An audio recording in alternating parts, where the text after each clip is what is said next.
Right, so good afternoon, ladies and gents, and thank you all very much for coming today.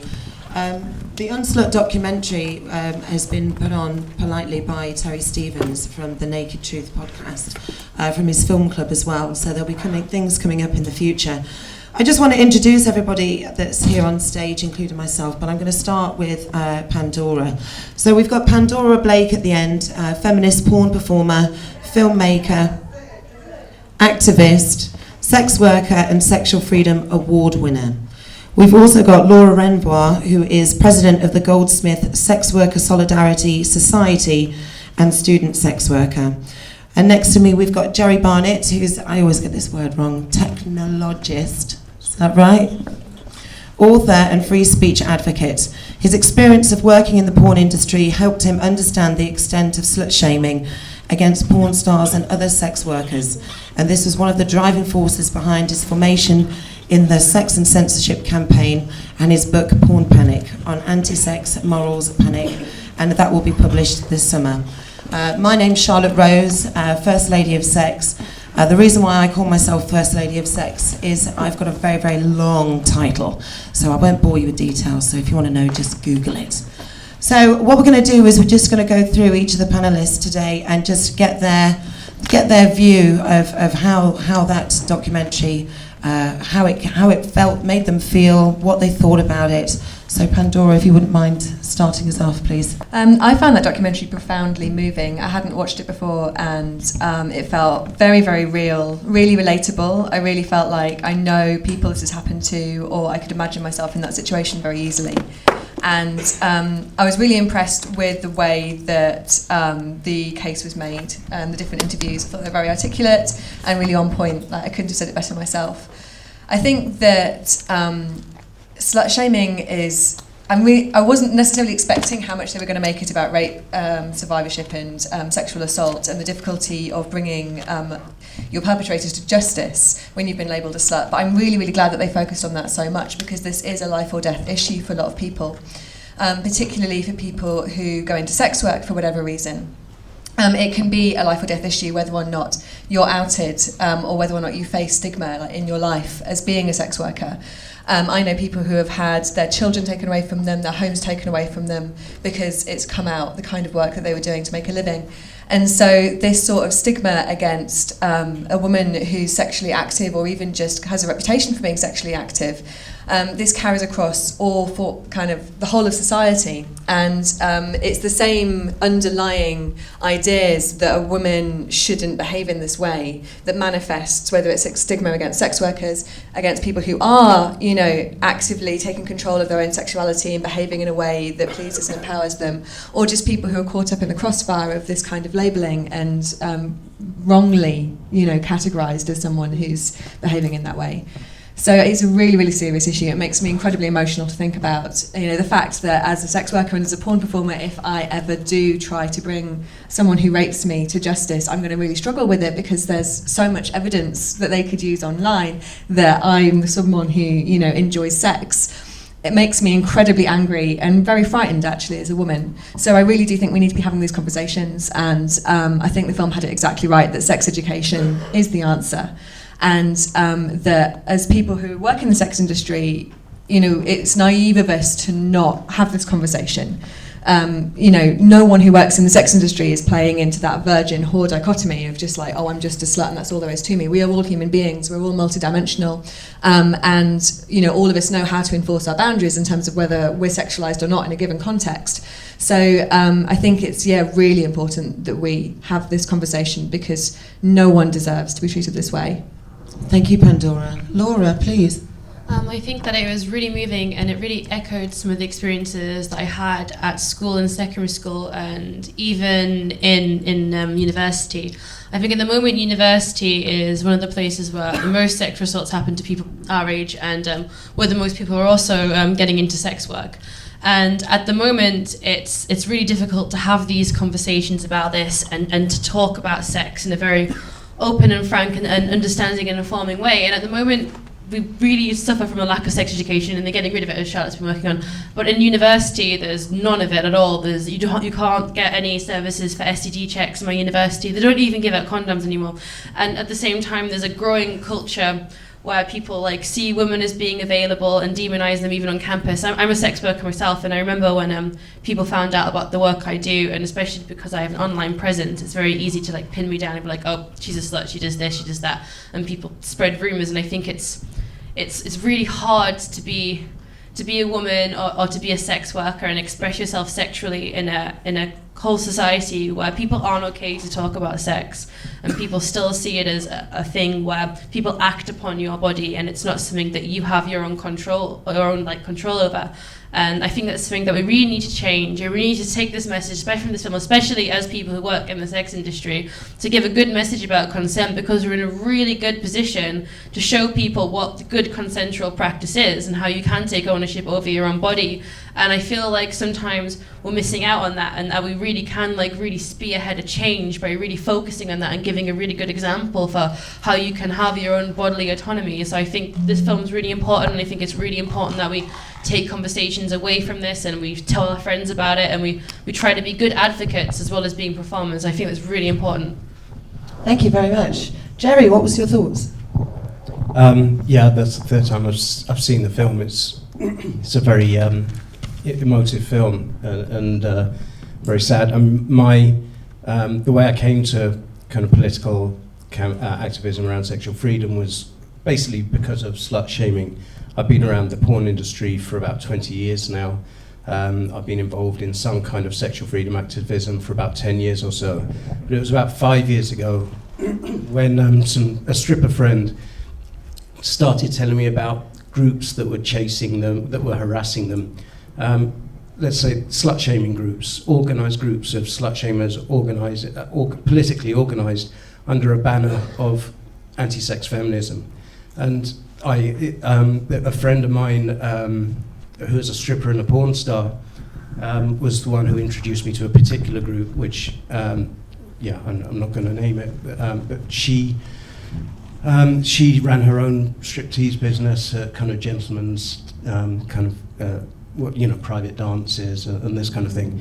They started tracking her down. They found her private name and address, the name and address of her family members, and when she was on her way to private to work, she would get phone calls in her car saying, "If you we know you're going to dance here. If you turn up there, if you don't come back, we're going to we know your children's address, we know your parents' address," and this kind of thing. And this was from a group calling itself a feminist human rights organisation. And it kind of hit me really hard because I've got a long background in kind of left-wing politics, and I just thought, this is weird. Feminism's kind of changed a bit since I last saw it. And so I got more and more involved. I started doing podcasts, interviewing people, blogging about it. And eventually I've written a book which is going to come out this summer.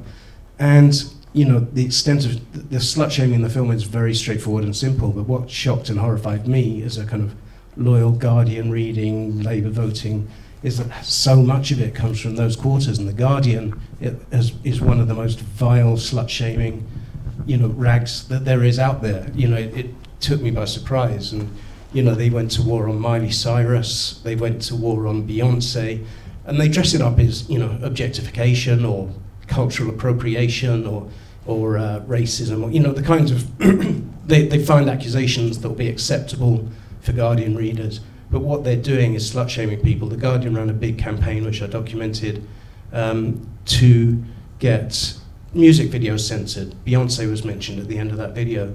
The Guardian successfully got music videos to be censored by the BBFC, which came in a year or two ago. It was largely a Guardian campaign run in conjunction with feminist groups and black feminist groups, and they did it under the banner that music videos were misrepresenting black women and objectifying black women. So it's all very nice left-wing language, but what they were doing was running as a massive slut-shaming campaign. The No More Pastry campaign is a slut-shaming campaign. The Lose the Lads Mags campaign was a slut-shaming campaign. And the anti-porn people that I debate with all the time are slut shamers. That's how they work. Their only argument is slut shaming. So yeah, I kind of fell into the whole slut shaming business by accident, I guess. Thank you, Jerry. For me, this documentary meant quite a bit for me. It was more of an eye-opener, because I've always kind of thought that slut shaming, in a sense, is to do with, you know, specific things, rape, abuse. Whereas when I watched it the first time, it made me realise that, you know, I was a victim in the sense I was evicted because of my choice of work, and that is slut shaming. I don't know if people have read recently the story about my friend and I, Mohammed Abad. He's got a bionic part of his body. And the comments that I read online from that, saying things like that, oh, because I'm a sex worker, he's most probably got bionic herpes, and, you know, saying quite vile things like that. And this really does relate, because it's not, you know, we do have these dangers of rape, abuse. These are, you know, they're huge, but there are other aspects of it as well. And people don't realise they do it. And one of the things also was that when the ladies in the film were saying that they do it too, this is something that you know, I've done it I'll hold my hands up, I've done it in the sense of when I'm walking my daughter to a school disco and I see children her age wearing too short skirts, I don't say anything out loud, but the thoughts have been there in my head of why are they doing that? You know, that's not representing them as a young woman, whereas I shouldn't be doing that. And to be able to have that understanding in a documentary in front of you, it really does open up your eyes of, hang on a minute, we need to take a step back. We need to think to ourselves, what are we doing? Why are we doing this? Our thoughts of people, our stereotyping of people the way that they are, rather than who they are, not for what they're wearing, what they can do, what they don't do, but who they are as a person is something that we really need to stop and take a step back and really look at, because we all do it. But the problem is what can we do about it? So I'd like to open up for questions, please. If anybody wants a question, please do raise their hand, and let's start this Q&A off. Yes. Hello, my name is Graham. I'm interested to know whether you think this is generic in some countries more than other countries. I mean, for instance, in Britain, we're still very much like if a woman of a certain age is wearing a miniskirt, they go, oh, look at her, the trollop, she shouldn't be wearing that. That's very intense in this country with peer pressure and everything else. Other countries are more liberal in those sort of things, and obviously there's religion and everything else comes to play as well, doesn't it, on certain fanaticism. So I'm just wondering whether you think this is generally the same across the whole of the world, or whether there's certain areas that this is more intense than other areas. Well, I think that this is something that it's wherever the internet is my view. But I'm going to ask Laura. Well, Laura, what's your thoughts on that question?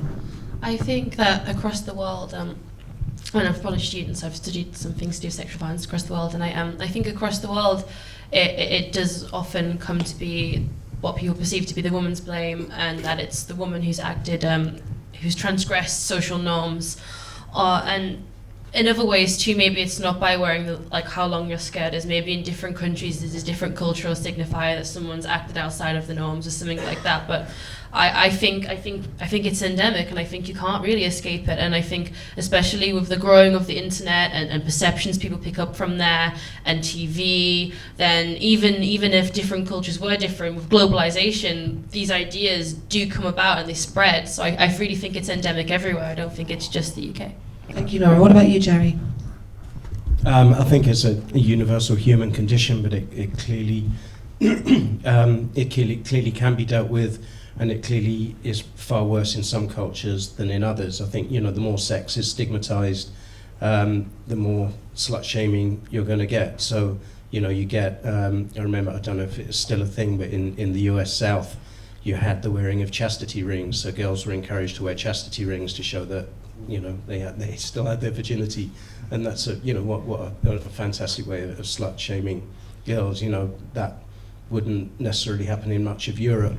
You know, obviously in parts of the Middle East and elsewhere, you know, there are equivalents. But, you know, so I think it's something deep in our history and deep in our biological past, but it's something that can be overcome by sexual freedom. I think, you know, the thing, I guess the break that's you know, if it's in our nature, we're very good at disrupting nature. And in the 60s, we came along up with the pill and abortion and so on. So you know, there may be good, deep reasons why a girl's chastity must be protected, but we've broken those reasons. You know, we're good at breaking nature. Those reasons don't really exist anymore. But getting that venom out of our culture is a much longer job. Pandora, any thoughts? Yeah, I mean, I definitely think that it is endemic, and I think that rather than being a new phenomenon and something that's necessarily associated with the internet, and the internet has made it worse than it was, slut shaming is a hangover from the kind of patriarchal control of women's bodies that we've had throughout history. I mean, you mentioned the Middle East and countries like Pakistan, where we've got cases of young women being gang raped and then put to death because, you know, they've lost their virtue. I think that any culture which puts a value on, you know, the sexual purity of a woman more than on men, you're going to get manifestations of this kind of violence against women in different forms, depending on the kind of cultural, you know, structure that you've got. I certainly don't think it's natural to have that kind of obsession with whether or not a woman has had sex, and I don't think that there's anything innate in our human condition to care about this, but it is a hangover from an era when women were considered property, and the value of that property was directly linked to whether or not you had been chaste or were seen to have been chaste. So we're outgrowing it, and I think in countries where we've got better sex education, places like Finland, where, you know, this stuff is talked about in schools more, then you're seeing maybe less manifestations of that. But in countries where you still got abstinence-based sex education, then it's still going to be pretty intense. So I think that destigmatizing sex and having more realistic and sex-positive sex education is probably the way that we can outgrow this more readily. Thank you. Any questions? Yes, please. I don't know about anyone else, but I really want the T-shirt that the founder of UnSlut was wearing in the last scene, which just said "Define Slut," and I wondered what slut means to you guys. Pandora, would you like to start this one? I've actually reclaimed slut as an identifier, kind of pretty much on the back of the sex positive movement founded by people like Janet Hardy and Dossie Easton. I'm quite proud to be a slut. So for me, being a slut is someone who enjoys sex and enjoys my body and does it on my own terms, and if I don't want to, then I don't, and if I do want to, then I do. But obviously it is still used in a more derogatory and violent way a lot. And if someone else were to call me a slut, then I wouldn't necessarily consider that a compliment, depending on the intent with which that was spoken. What about you, Jerry? I think traditionally it's a derogatory term for a promiscuous woman. Let's redefine it to mean a promiscuous person, in which case I'm a proud slut. And, you know, the problem isn't promiscuity, the problem is attitudes to promiscuity. I'm also a big believer in reclaiming words. I think the more you stigmatise a word, the more it can be used. You know, that's in many contexts, but including in this one. Laura? I think everyone just summed it up really perfectly, to be honest. I'm definitely proud to be a slut, and I think that it shouldn't just be something for women. I think definitely, as Jerry said, it really needs to be something that we can apply to all genders, because otherwise then it does become a thing that you can single people out with, and that becomes more stigmatizing. But at the moment, there really isn't even, there's no male equivalent, I don't think, for a slut. And I think everyone who feels that, you know, they're promiscuous and they're fine with it. Man-whore. But then you're still using the word whore and just putting the man at the beginning of it. So we just need everyone to become they can own themselves. They can own themselves and use those words, definitely. See, thank you. Back a long time ago, when I was first called a slut at school, there was always that transition of a woman being a slut by sleeping with lots of men, whereas a man sleeping with lots of women was known as a stud. You know, that was the change, because it was kind of proud for a guy to do that back then, whereas for women, you know, the promiscuousness of it was just was unbelievable. I think my definition of the whole terminology of it is that whenever I write on the internet, you know, I'm a sex worker, I often get, "Oh, you're one of those." And I'll go, "Yes, I am. I'm one of those." And I'm, you know, as we've all said, I think what that word means to us is completely different to the way society deems that word to mean.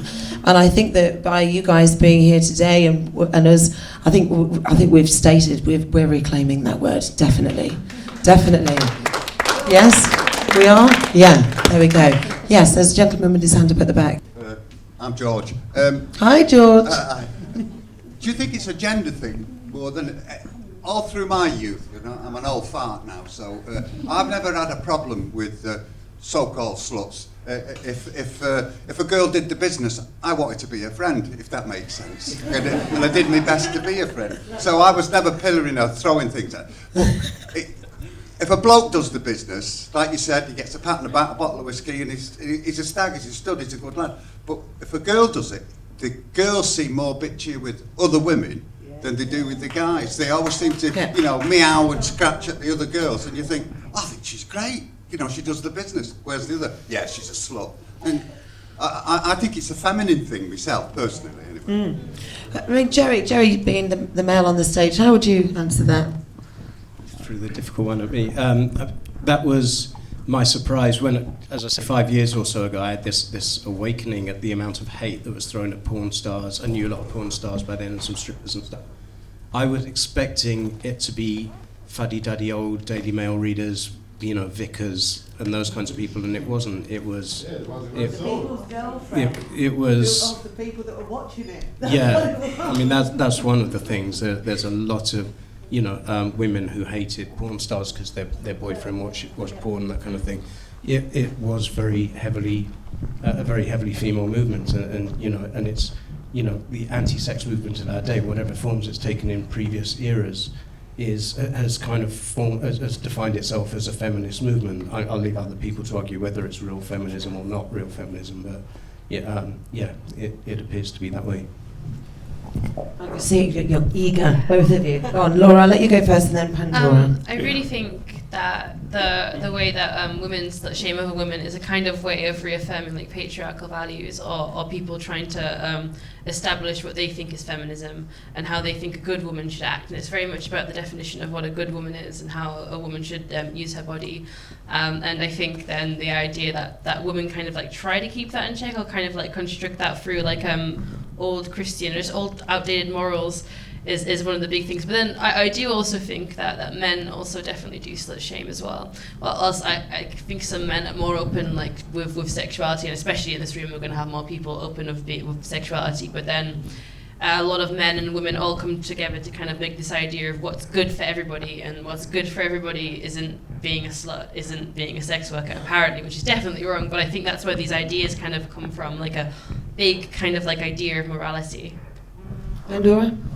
I think that the New York Dr. Ebony, I can't remember her second name, she had it exactly right when she said that when women do this to other women, what they're doing is they're distancing themselves and they're protecting themselves from misogynistic violence and keeping themselves safe by creating a separation between them and someone else who's going to take the fall and be the scapegoat.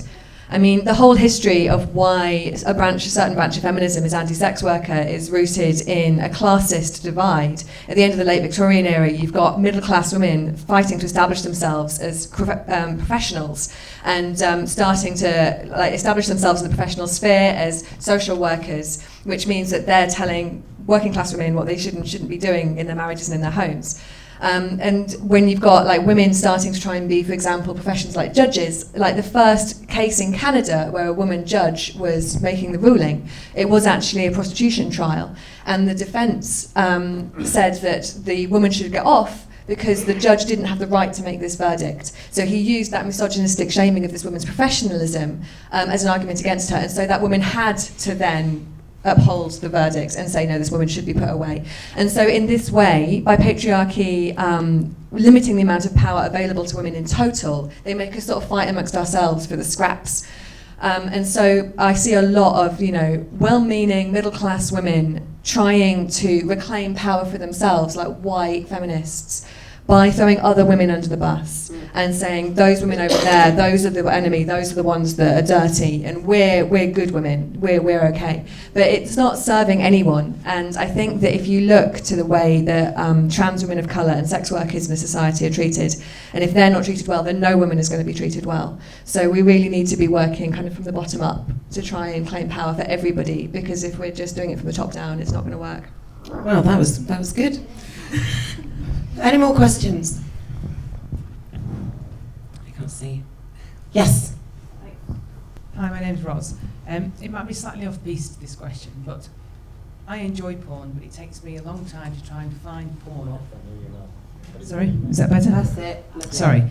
I enjoy porn, but it takes me a long time to find porn that I feel that doesn't slut-shame women. So a lot of porn for me, I find quite violent, misogynistic. Women have to be shaved, their labia has to be neat, their breasts have to be pert, they have to be spray tanned, and the way they're actually performing sex isn't how I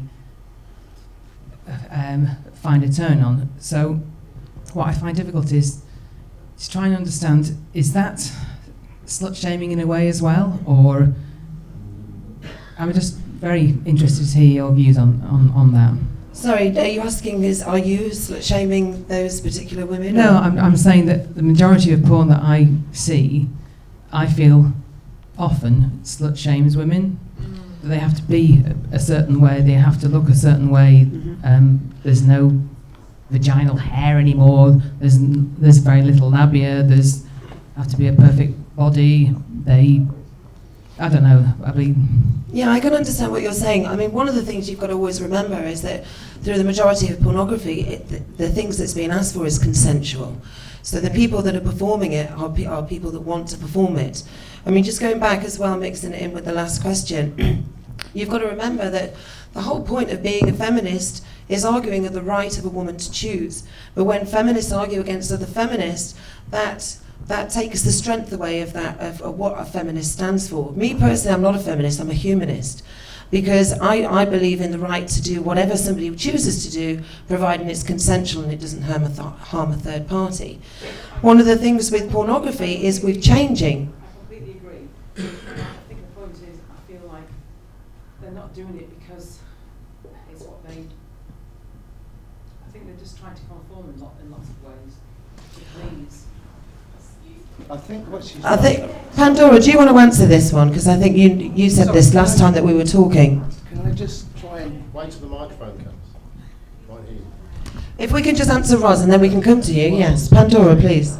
Roz, I mean, as a porn maker, I completely hear what you're saying. I think that weirdly, although the internet has made it a lot easier to find porn, it's actually made it a lot harder to find what you want to see, especially with the rise of the tube sites, which tend to homogenise porn and make it look like there's only one kind of porn available, by being quite selective in what you can find on there. Search engines. Yeah, I mean, if you Google for female porn directors or feminist porn or alternative porn, queer porn, indie porn, you'll see that there's an awful lot of people like me and Laura who are making different material based on what we ourselves want to do. And I think that porn isn't really a cause of this kind of effect. It's just a manifestation of wider gender conformity in society. So if mostly what you're seeing is this kind of Barbie doll look that you find quite offensive or quite violent or not representative of you, then probably you'll find exactly the same proportions in Hollywood. And porn is a manifestation of this wider social conformity of how a woman is expected to look. And in a lot of porn, while the labour might be consensual, the performer might not personally feel like they are expressing their true sexual selves on camera, but they're simply being given a job to do, which is fine. But as someone who wants to see more variety available, there are a lot of people doing it differently. And if you have a look, I think you'll find stuff that you might like. I just want to add on that, if you want to see more diversity and support that, support your local pornographers, support people making different kinds of porn, pay for your porn, basically. It definitely feels that. Thank you, Jerry. Can I just finish though? I completely agree, and there's some fantastic porn out there. But don't you feel that maybe the younger generation? I've got a nephew who's quite young, and his idea of what sex is all about is so different from how I grew up. I discovered sex not through the internet or social media, or it was just a collaborative thing that you did with somebody else. Now, the younger generation is seeing sex in such a different way than we viewed it when we were younger, and they've got this idea of how it should be, and it's often quite misogynistic and violent, and But that's what education is all about. Jerry, do you want to answer this for us? I noticed at the very beginning, so I was running porn sites, back 20 years or so ago. I mean, first of all, there's a lot of talk about, porn isn't diverse. It's always been very diverse. In fact, the porn industry is only now coming into the mainstream. It was the first place that you'd see trans people, gay people, all sorts of races, body types, and that kind of thing displayed. But as Pandora said, unfortunately the tubes kind of tend to highlight the stuff that most people click on, which is very generic and boring. So there's a lot of diversity out there. But in the late 90s, I met a woman who insisted she had is that better? Yeah. She insisted she had the formula for what women want to watch, because only about, I think, 15% of our customers were women or something, and it would have been great to get more female customers. They just weren't they weren't buying. This was when porn was for sale. And so, I built a site for this woman. It was called The Hotel. It was very stylishly done. The idea was that you check in, you flirt with the bellboy. There's a little shoe. There's some shoe porn, and there's some, and all the porn's very carefully curated. And curated's a really fashionable word now. And it just bombed. It didn't work at all. And then years later, I started my own site in 2004, and it was a big site. It was the biggest UK commercial porn site for a while. So I had data. This was before Pornhub and so on. I had data about what men and women are watching. And so I wrote an article for Scarlet magazine at the time. And it turned out that men and women were watching pretty much exactly the same stuff. The one difference, which surprised everyone at the time but shouldn't have done in hindsight, was that women were watching gangbang titles and men weren't, because why would men want to watch a load of guys lining up to have sex with a woman? So it turns out female sexuality isn't nearly as PC as everyone says, and there are plenty of female pornographers who say they know what women want. Pandora's not one of those. Pandora makes really good, quirky, interesting fetish porn for whoever wants to watch it. But there isn't a formula for women any more than there is for men, I think. I mean, one of the things that we've touched on just a slight bit is education. Education has changed over the years to whether you had nothing to just getting a little tiny bit, which has now just been taken away. One of the great things is that there are lots of different people online, like Pandora, like Laura. You've got the couples websites. You've got loads of and you've got Quietly Kinky, people like that are making pornography together in the style that they want to do. So it's very niche market. So if that's, if you're into that style, there is something out there for everybody. But you are right, when it comes to education at schools, this is one of the biggest problems that we're always going to face, because if children aren't being taught the simplest of things of boundaries, barriers, consent, it's going to be more troublesome in the future for when they're older, as we've just seen. So in regards to the education side of it, please do write your letters to the MPs, your local MPs, to get back on board for bringing back sex education at schools.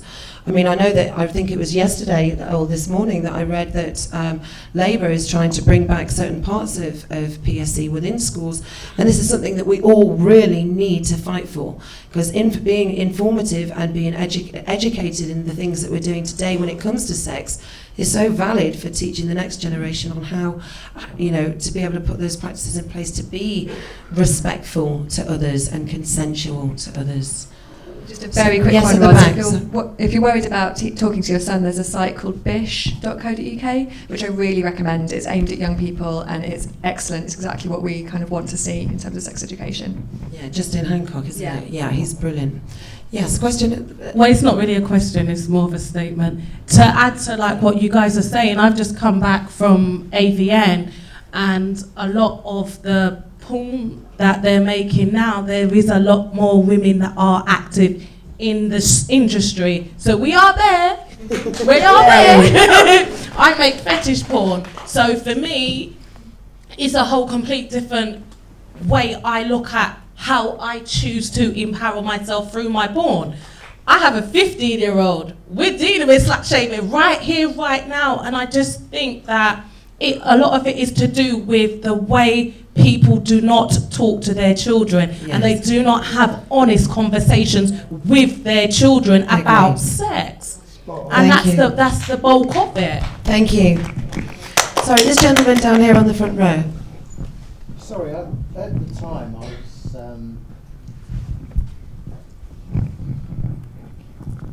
at the time I was just trying to clarify, I think what Ros was trying to say was that porn is the majority of porn, and the porn hubs and all of this, the porn is very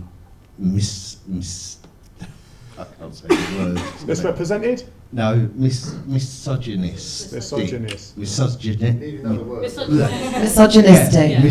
It is very, and that's what the kids are watching, because they're not looking for the niche sites. And I've worked as a niche porn photographer, so I understand what the niches are, but the kids aren't finding those niches. They're finding the misogyny, and then they're expecting their girlfriends, their partners, the girls that they meet in school to act like the girls that they're seeing on camera. Comes back to education. Can I just answer that one?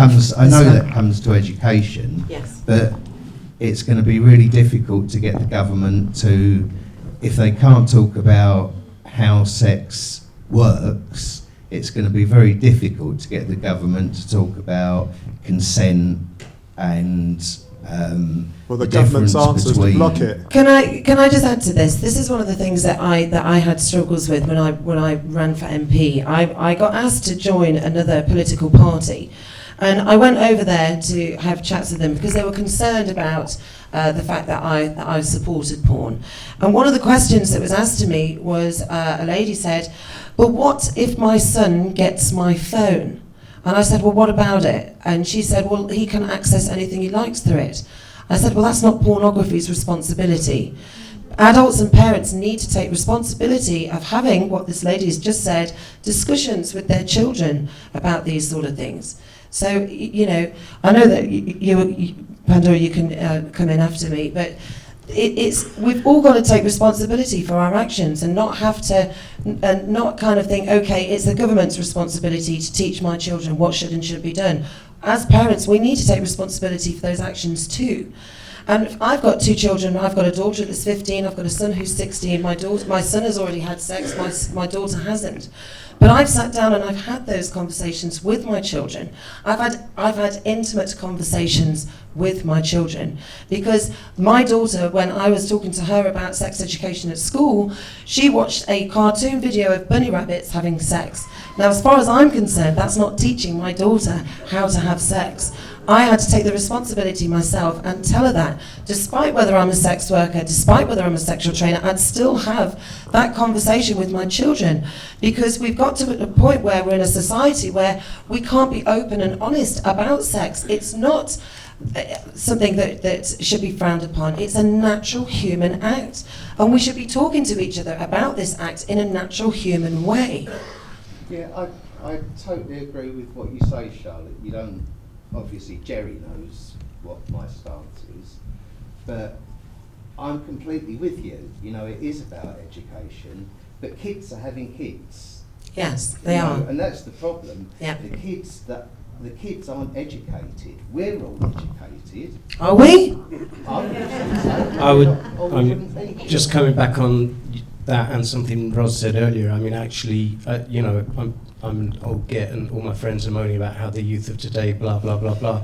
And as far as I can tell, the youth of today are way more educated and way more mature and way more sensible than my generation was. So, I mean, it might be different in your case, but, you know, that first fumble in 1982 was terrifying. You know, I had no idea what was going on. Yeah, I grew up in a generation that I think you'd classify as being affected by misogynistic porn, and I think that's a debatable term.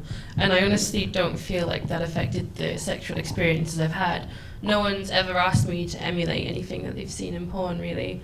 I can understand where the panic of that would come from, but I still think that when you're a teenager and you first start having sex, it's as awkward as it was in the 80s. Whether or not YouPorn is showing whatever kinds of videos, I think it's still stay the same experience. Pandora? Yeah, quite a few things to say. Try and be brief.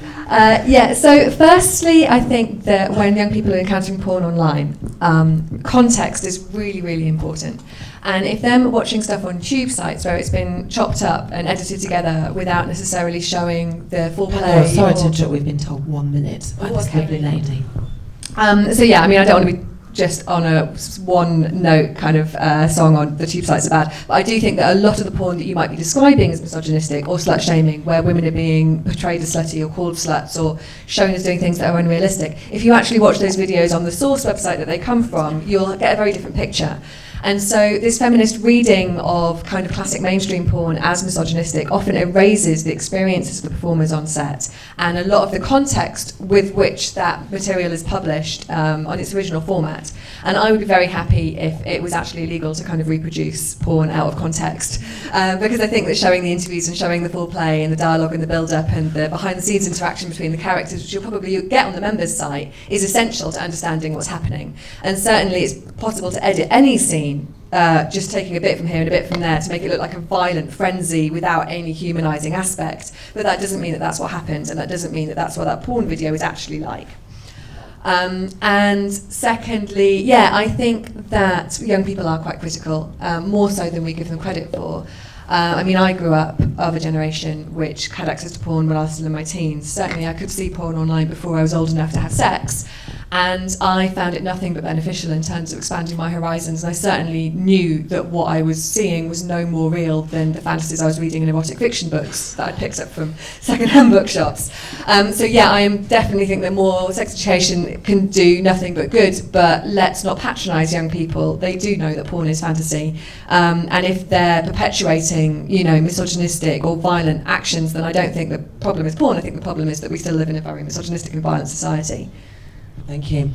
So we're going to end the Q&A now. Thank you ever so much for all who's attended today. We've had Pandora Blake, we've had Laura Renvois, we've had Jerry Barnett, we've had myself, Charlotte Rose. Thank you ever so much for joining us.